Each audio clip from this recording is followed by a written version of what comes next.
The hall at Aldermere House was exactly as Cecily remembered it. The black and white marble floor laid in a diamond pattern that had always made her feel, crossing it as though she were a piece on a game board rather than a person. 7 years had not altered the marble. 7 years had not altered the smell of beeswax and damp stone, the particular gray light that came through the tall windows on winter afternoons, or the way the servants moved through it, heads slightly averted, feet barely audible, performing invisibility so that the family need never be reminded that anyone had polished the floor. What had altered was who stood at the end of it. Lady Harriet Ashcroft received her callers at the far door with the ease of a woman who had never in her life stood anywhere that did not feel like her natural position. She was perhaps 5 years younger than Cecily. Dark-haired, where Cecily was fair, dressed in the particular shade of rose that required a perfectly ordered complexion to wear without apology. She wore it without apology. At her elbow stood the Dowager Countess of Aldermore, Edmund's mother. Her fan held at the measured angle Cecily knew from 7 years of trying to read it, the angle that meant the conversation in progress was beneath her but would proceed, because displeasure had uses. Cecily stood just inside the entrance, her traveling case at her feet, her gloves slightly damp from the January air. Outside, she had been told to come to collect the last of her effects. 3 boxes of books, a small writing desk that had been her mother's, and a miniature of her father that she had left behind in the confusion of her departure. She had been told this by letter. She had not been told to expect an audience. A footman materialized. He looked past her left ear at a point on the far wall and said quietly, "I shall inform her ladyship, her ladyship." Cecily held very still. Her ladyship was standing not 20 feet away, watching a woman in rose silk greet callers who had not come to see Cecily, had never come to see Cecily, and would not have thought to include Cecily in any accounting of who mattered at Aldermore. She had been, as the Dowager had once remarked, to an acquaintance in Cecily's partial hearing, nothing but a clergyman's daughter. This was voiced as the end of the sentence rather than the beginning. That had been the first time she heard it. It would not be the last. She did not cross the marble floor. She waited where she was and studied the pattern of the diamonds, and thought of how her father had taught her that the board was never the thing to be afraid of. It was only the players. In the library on the far side of the house, a man she had not yet met was sitting at the estate table with a candle and a large leather case of documents, and he was beginning to understand that something in the papers before him was very badly wrong. Philip Stanhope had spent 15 years in the law without once learning to look away from a document that disturbed him. It was a professional virtue, he knew, and it had cost him more comfort than it had brought, and he had nonetheless been unable to cure himself of it. He had come to Aldermore on behalf of the estate's principal creditor, a banking house in the city that required an independent review of the estate's financial position before it would agree to extend the Earl's line of credit further. Edmund Ashcroft, Earl of Aldermore, was conveniently abroad with his wife at present, Lady Harriet having developed a preference for continental winters, and so the house was staffed but unoccupied by its principal family, and Philip had been installed in the library with a fire and a case of documents, and every intention of finishing the review. Inside a fortnight, he had not expected to find a letter from the Court of Chancery in the 4th box. He read it twice, then set it on the table, and sat very still. Outside the window, the frost on the estate lawns caught the last of the afternoon light and held it. Somewhere in the house a door closed. He heard distantly the sound of a carriage on the gravel approach. He picked the letter up and read it a 3rd time. The date was clear.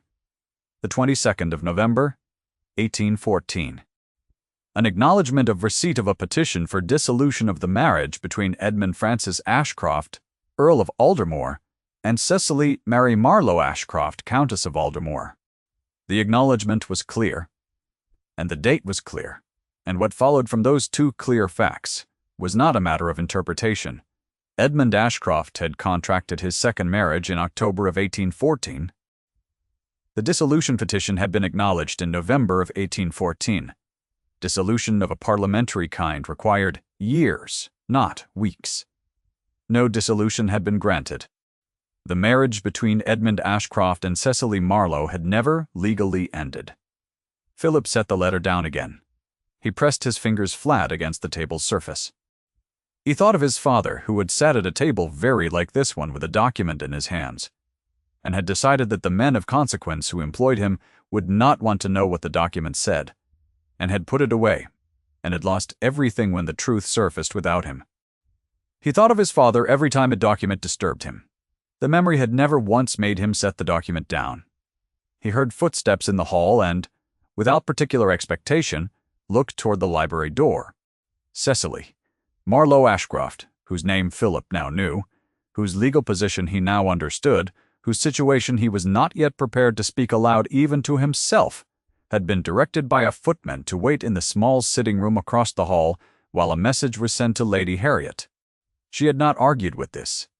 She had taken a seat near the fire in the small sitting room, removed her damp gloves, and begun to work out what she was prepared to say and what she was not. She had known, arriving, that it would be difficult. She had allowed herself to believe, on the long journey south, that she had become the kind of person for whom difficulty was merely weather. 7 years of her aunt's house in Yorkshire had given her that, at least, a practical acquaintance with discomfort and a certain quiet stubbornness about getting through it. She had learned to manage her aunt's household when her aunt's eyesight began to fail, to keep accounts, to correspond with tradesmen, to ensure that 2 women of reduced circumstance ate adequately through a winter and did not trouble anyone for the privilege. She had learned that she was more capable than the dowager had suggested she was. She had not learned not to feel it. The marble floor and the averted eyes and the footman's particular way of saying her ladyship. When the solicitor appeared in the doorway of the sitting room, she was examining the fire. She looked up. He was not what she had expected from a solicitor. She had expected someone older, rounder, with the vague softness of a man who managed papers. What she saw instead was a man of perhaps 34 with a quiet, contained face and the particular quality of stillness she associated with people who were managing something difficult and preferred not to broadcast it. "Miss Marlowe," he said, and then stopped. She noted the name. She had been addressed as Miss Marlowe since her departure from Aldermore 7 years ago. Not as Lady Ashcroft, not as the Countess, not as anything that acknowledged the marriage she had not, to her knowledge, been legally freed from. She had accepted it because contesting it had seemed pointless. She was sitting in her aunt's house in Yorkshire. The title was a wall she was not admitted through. "You are the solicitor," she said. "From the banking house." Philip Stanhope. He came into the room and closed the door behind him, which she noted as well. It was a deliberate act, not careless. He did not sit. He stood near the fire, a little distance from her, and studied her with the attention of someone who has just learned something about a person, and is trying to reconcile it with the person in front of him. "I need to ask you something, and I want to be direct about it because I think you are a person who would prefer that." "I find I generally do," she said. "Did anyone at the time of your departure from Aldermore provide you with a document confirming that the dissolution of your marriage had been completed? A certificate of any kind? A letter from the court?" The fire popped. Cecily looked at him. His face was still. His eyes were direct and not unkind, and they held an expression she had seen before, only in people who were preparing to deliver news they wished they did not carry. "No," she said. "I was told by the family solicitor at the time that the petition had been submitted and that I might consider myself free to go." He used the phrase, "the matter will be attended to." I was not given a document. I asked for one and was told it was a formality. Something shifted in his face. He pressed his mouth together briefly. Then he said, "I see. What is it that you have found, Mr. Stanhope?" he told her. He told her plainly and without softening it, which she appreciated because she thought that softening it would have been unbearable.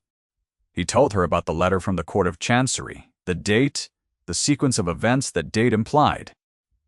He told her that the dissolution petition had been acknowledged after the second marriage, that no dissolution had been granted in the parliamentary record he could find, and that in his professional judgment, and he was careful to say professional judgment, The marriage between her and Edmund Ashcroft was legally still in force. He did not tell her what that made Lady Harriet's marriage. He did not need to. She was a clergyman's daughter, and she had been educated, and she could reason. She sat with her hands folded in her lap, very still, and thought about 7 years in Yorkshire. She thought about the letter she had received from the Aldermore family solicitor, and how she had read it in her aunt's kitchen because there was no sitting room with a fire to read it in, and how she had thought that it was finally, definitively, the end of it. She thought about how she had felt, reading it, not relieved, not bereft, but something flatter and more complicated, the feeling of a door being shut from the outside on a room you were no longer certain you had ever properly inhabited. "I see," she said. Because she did. The word that came from the dining room the following evening reached her by way of a parlor maid who had not meant to be overheard. Lady Harriet had referred to the woman staying in the East Wing, the woman with the boxes of books, as the clergyman's daughter who imagined she had a claim. The phrasing was careful. Imagined she had a claim, which meant that Lady Harriet knew, or had been told, or had guessed. The phrase was delivered at the dinner table to a woman whose name Cecily did not catch, and the assembled guests had murmured something appropriately sympathetic, because Lady Harriet was Lady Harriet, and the clergyman's daughter was a problem to be managed. The dinner itself had been set for the 6 or 8 people currently staying in the house, a party that had assembled for a cousin's christening in the village. Cecily had not been invited to dine.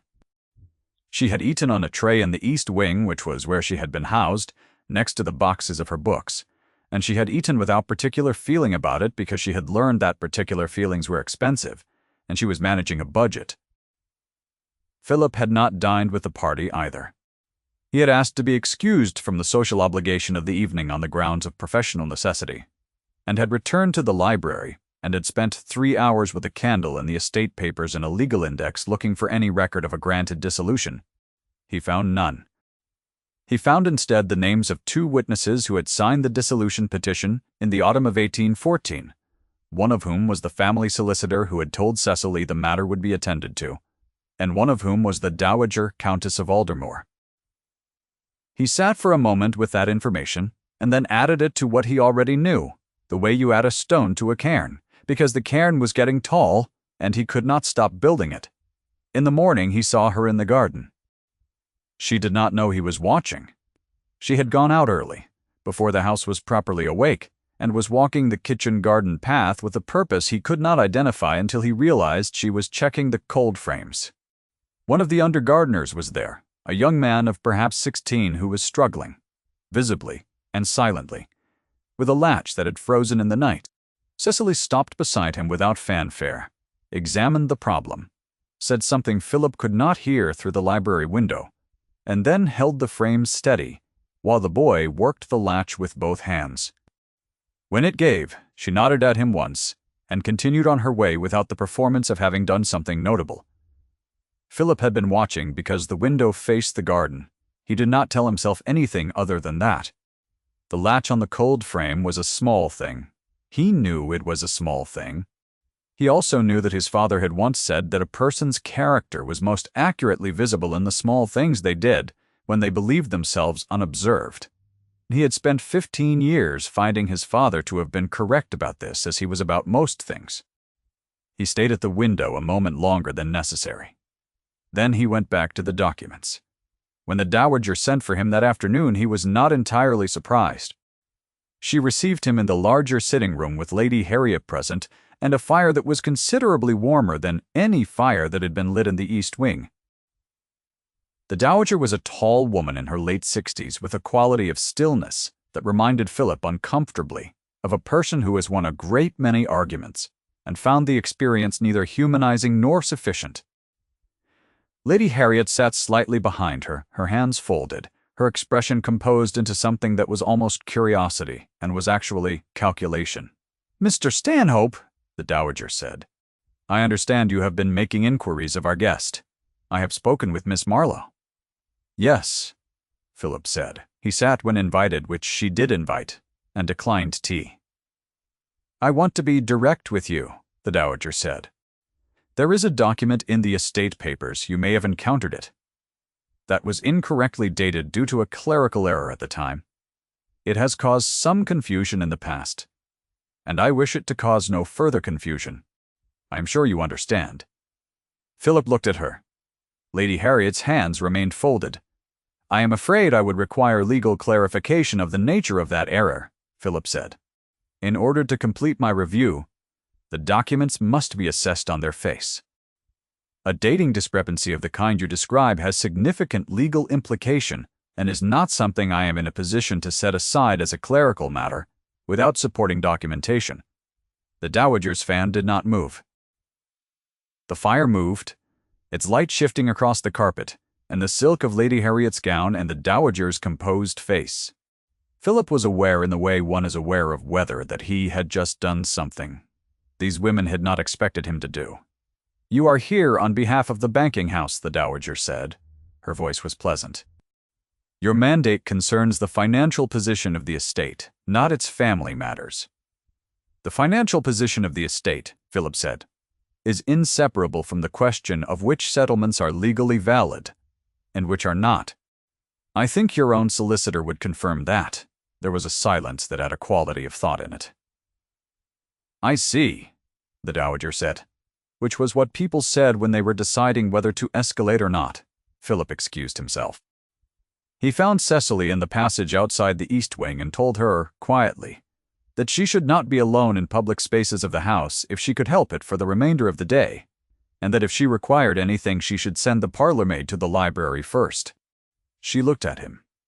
Her eyes were gray and direct and level, and they held, in them, the expression of someone who has been managing alone for a long time and is not entirely sure whether to welcome a change in that.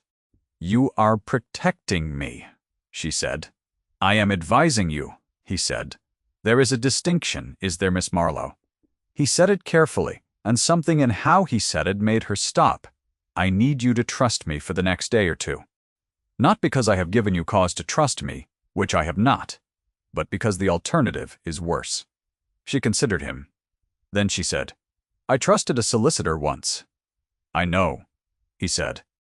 "If you find yourself moved by what Cecily is facing here, by the particular courage of a woman who trusted and was deceived, and who must now hold very still while the truth works its way to the surface, stay with this. The story is not finished yet. The christening party was gathered in the drawing room the following afternoon, when the Dowager made her move. Cecily heard about it first through the parlour-maid who had been told by the housekeeper who had overheard the discussion in the morning room. The Dowager had decided that the woman in the east wing was a trespasser, that she had no legal standing on the premises, and that her continued presence in the family home was an insult to Lady Harriet. The Dowager had arranged for the solicitor, the Aldermore family solicitor, a man named Crestwick, who had been in the family's employ for 30 years, to attend at 4 o'clock and confirm before witnesses that no claim of the woman's had any basis. Cecily descended to the drawing room because she would not be removed from it without witnessing whatever was said about her. This was a decision she made quietly, in the east wing, while lacing her own boots. It was not a dramatic decision. It was simply the decision she was capable of making, which was the only kind she permitted herself. The drawing room was full. 7 or 8 members of the christening party were present, plus the Dowager, Lady Harriet, and a Mr. Crestwick, who had the precise quality of a man who had done this sort of thing before, and had found it to go smoothly. When Cecily entered, the room shifted slightly on its axis, the way rooms do when someone appears who was not expected. "Miss Marlowe," the Dowager said, and there was something in the particular cadence of that name, the downward inflection on Miss, the pause before Marlowe, that was its own sentence. "I had not sent for you." "No," Cecily said. "You had not." Lady Harriet's expression did not change. Her hands remained folded. The guests watched with the interested attention of people at a theatrical production who have not been told what play they are seeing.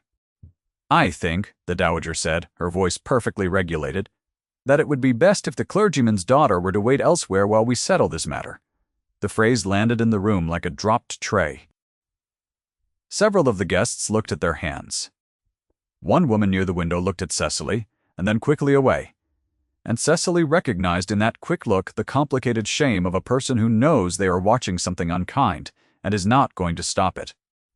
It was at this moment that the library door, which opened at the far end of the hall off the drawing-room passage, opened, and Philip walked through it. Key was carrying the estate document case. He was also carrying, separately, the letter from the Court of Chancery, which he had taken from the case earlier that day and secured in his coat pocket, because he had known, or suspected, or simply could not discount, that this moment would come before the day was out. He walked across the hall and into the drawing-room, and he did not look at anyone except Cecily first, briefly, which was how she knew that this was not an accident. He set the document case on the side table. He looked at Mr. Winter, Crestwick, who had gone a particular shade that was not quite color. "I believe," Philip said, his voice level, "that you were about to speak to the question of the legal status of Miss Marlowe's claim." "I was, Mr."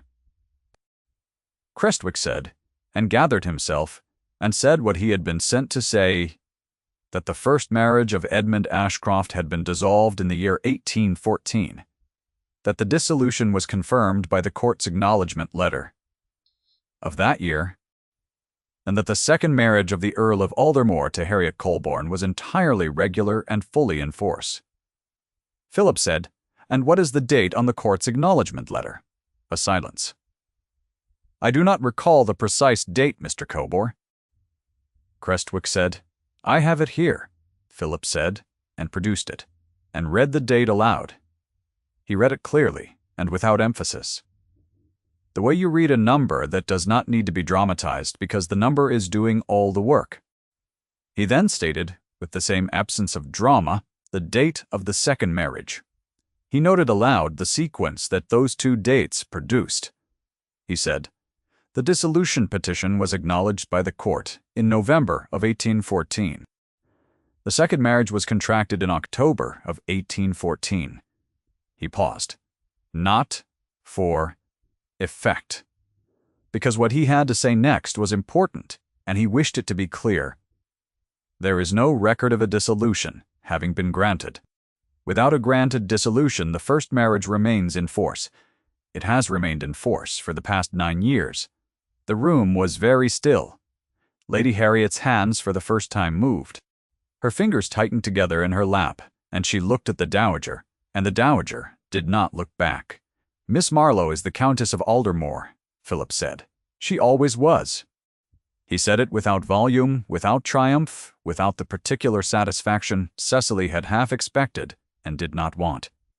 He said it as though he were confirming a mathematical fact. He said it, and then he was quiet. The Dowager said, "This is a clerical error in the dating of a document. Nothing more." "That may be for the court to determine," Philip said.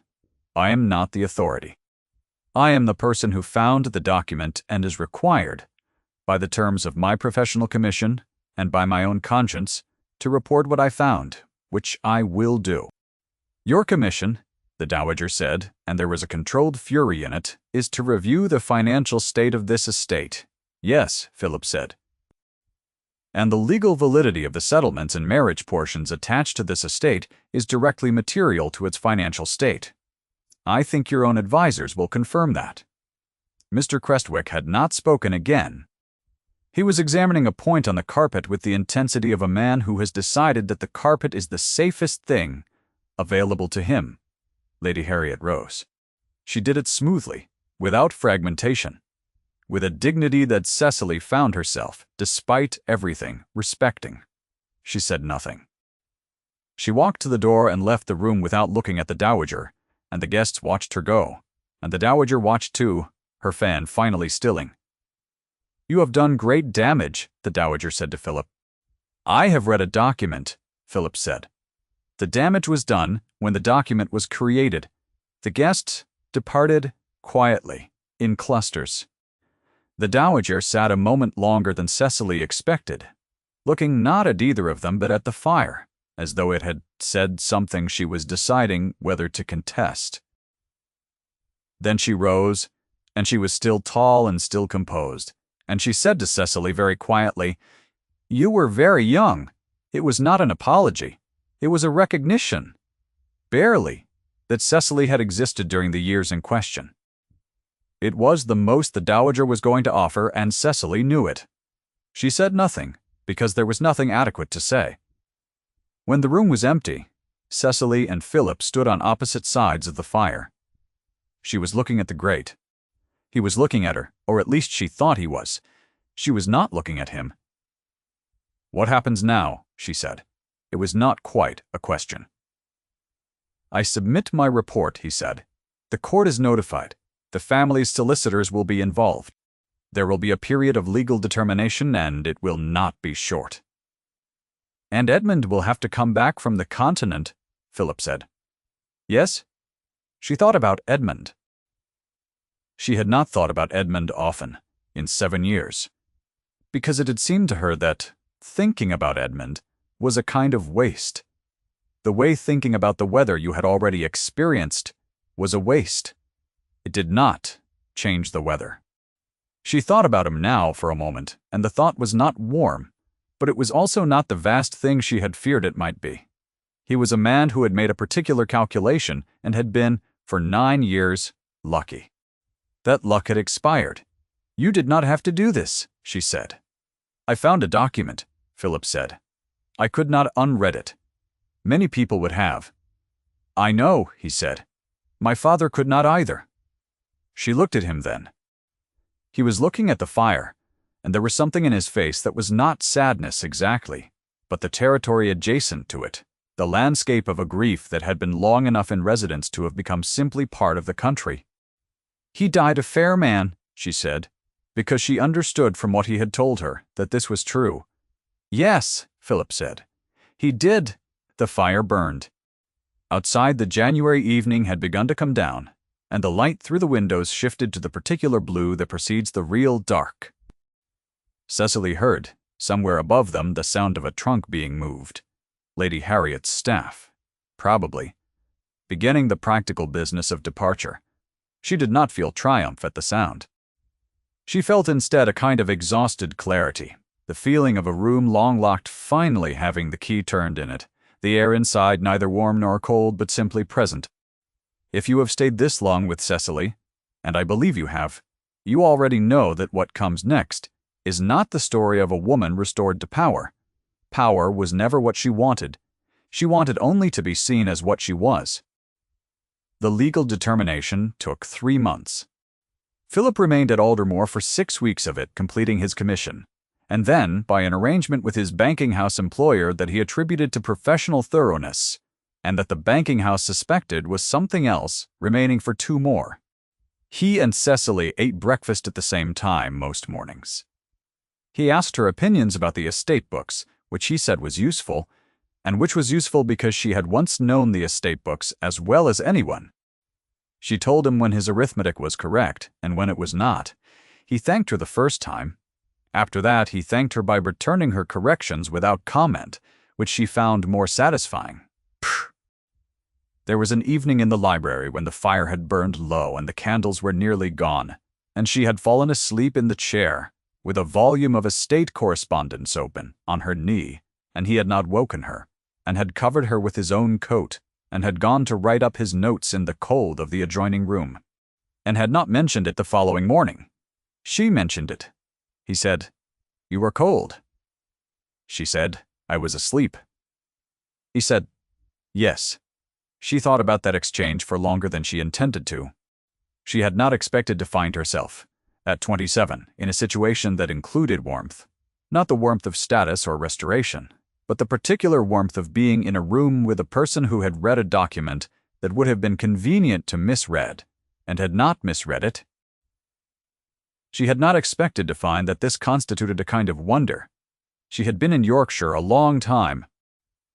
He sat across from her one evening in the library, the fire rebuilt and properly lit this time, and he said, not looking up from the document he was writing, "When this is concluded, the legal process, I would like to call on you." She considered the fire. She considered what calling on her would mean in the precise Regency sense, and what it would mean in the sense of Philip with a document in his hands and his father's failure in his chest, and his own unassailable habit of not looking away.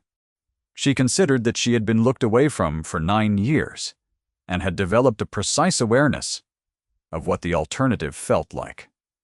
"I would find that acceptable," she said. He looked up. There was something on his face that was not quite a smile, but was what a smile came from. "The private country that smiles are made in." He returned to his document. She returned to her book. The fire burned between them. The court confirmed what Philip's review had established. The marriage between Edmund Ashcroft and the Countess had never been dissolved. The second marriage was irregular. The legal proceedings that followed were the kind that fill a year's worth of correspondence and require numerous men of standing to produce documents and attestations and to appear in chambers. And to use the phrase, it is my professional view that more times than any of them found comfortable. Cicely was represented by a solicitor from London, who had been recommended by Philip and who was good at his work, and who treated her, in every meeting, as though she possessed both intelligence and legal standing, which she found, after the years of the alternative, almost staggering. Edmund came back from the Continent, which he did not do cheerfully. Lady Harriet departed for her family's estate in Wiltshire, and Cecily, who had been prepared to feel many things about Lady Harriet, found that she primarily felt the particular absence of feeling that follows prolonged conflict when the conflict is removed. Lady Harriet had not created the situation. She had inhabited it, as Cecily had, without all the relevant information. The Dowager was the Dowager, and Cecily thought about her sometimes with an exhausted, complicated tenderness, the recognition that the Dowager was a woman whose world had operated according to certain rules for 60 years, and who had encountered in Cecily a set of facts the rules could not process. This was not forgiveness. It was a different thing. The understanding that a person can be confidently wrong without being entirely foreign. Edmund, she thought about Edmund the least. She thought about him only in the precise, procedural sense required by the legal process, which was enough. What she thought about, in the evenings, was Philip. She thought about the morning he had found the letter, and had not, despite the considerable pressure that would have made it convenient, lost it. She thought about his father, whom she had never met, who had not lost a document either, and who had paid for it, and who had raised a son who could not learn a different way of being in the world. She thought about how that was a form of inheritance she had not known to look for and would not have recognized, before Yorkshire, as valuable. She thought it was perhaps the most valuable thing she knew. The letter itself came back to her on a Thursday afternoon in April, 3 months after the drawing-room, and the assembled guests and the particular silence that had followed Philip's reading of the dates aloud. He arrived at the house where she was staying in London, a cousin's house, comfortable and small, with a garden still struggling towards spring, and he came into the sitting room where she was writing letters, and he set the document case on the table, and from it he produced the letter from the Court of Chancery, and he placed it in her hands. "The legal process is concluded," he said. "You should have this." She looked at it. The letter was smaller than she remembered.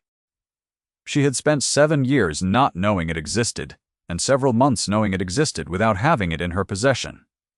And now it was in her hands, and it was small and slightly foxed at the corners. And its date was undramatic and clear. "Thank you," she said. He sat across from her, not in the formal manner of a call, but in the comfortable, unperformed way of a person who has sat across from someone enough times to know which chair he prefers. She thought about the library at Aldermoor, and the breakfast table, and the evening she had woken cold and the coat she had not returned until the last morning, and how he had accepted it back without making it significant, and how she had thought about it ever since. "I should mention," he said, "that I have also spoken with my senior partner about the possibility of establishing my own practice in the not very distant future." She looked up from the letter.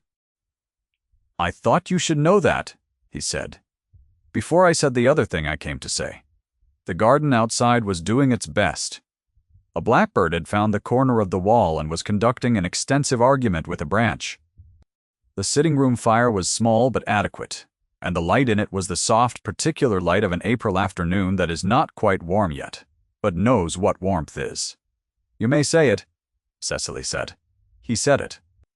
He said it in the direct level way he said most things.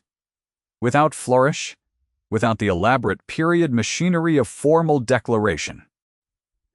He told her simply that he had been in rooms with her for 3 months, and had found that this was not a circumstance he was willing to do without, that he could not promise her smoothness or ease, but could promise her that he would not, in his presence, look away from anything she needed him to see, that he was aware of the disparity in their stations, her being legally and in fact a countess, and himself being a solicitor of modest family background and a recently acquired professional reputation, and that if this disparity made the thing he was asking impossible, he would understand it, and that regardless of her answer, he intended to go on being the person who had found the letter.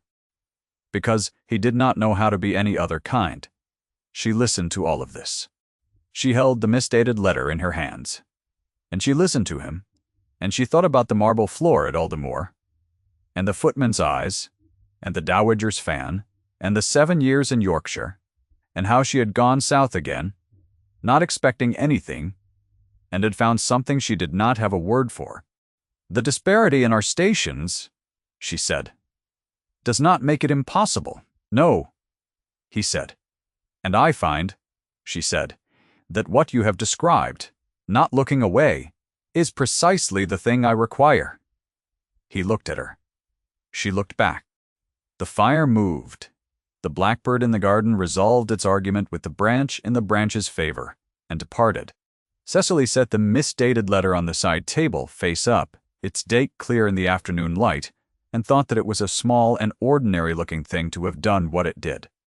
He reached across the table and she met his hand halfway, and his fingers closed over hers, and neither of them made it significant, because it was already significant, and they both knew it. By the following spring, the legal arrangements were complete. The estate matters had been disentangled as much as they ever would be, and Edmund Ashcroft was a man attempting to repair a reputation he had not perhaps thought seriously about until it needed repairing. Philip had established his own practice in the Inns of Court, in rooms that were smaller than comfortable and better lit than he had a right to expect, and Cecily came to know those rooms well, because she helped him organize the correspondence filing system, which he had arranged in a way that was legally sophisticated and practically impossible, and because she had learned, in Yorkshire, that organization was a skill that did not diminish you to possess. What she had not learned in Yorkshire was this: that there existed a morning quality of light in a solicitor's office in the Inns of Court when the April sun came through the tall window and caught the dust moving in the air and the spines of the law books along the wall, and a man sat across a desk, reviewing a document, with the absolute concentration of someone who has found a document and decided irrevocably not to look away, and that this quality of morning, this particular ordinary morning, was a thing she had not known to want and would not now part with. She set his correspondence in order. He reviewed his documents. Outside London was doing what London did, its sounds coming through the window distantly, traffic and bells and the irregular percussion of a city going about its work. On the side of the desk, secured in a small wooden box that had been her father's, was the misdated letter. She did not keep it out of sentiment for the letter itself. She kept it because it was the thing that had not been lost, the fact that had not been made convenient, the truth that someone had gone to the trouble of protecting. The blackbird that had taken up residence in the narrow strip of garden below the window began its business with the afternoon. Philip looked up from his document and glanced toward the sound, and then, briefly, at her. His expression was the ordinary expression of a person in a room with another person who is also simply there, and she returned it, and neither of them made it a declaration because the declaration had been made in an April sitting room and confirmed in a morning office, and was by now simply the weather they lived in. It was enough. It was, she thought, precisely enough. Thank you for staying until the end. If Cecily's journey found you where you needed to be found today, leave a word in the comments. Stories like hers deserve to be kept.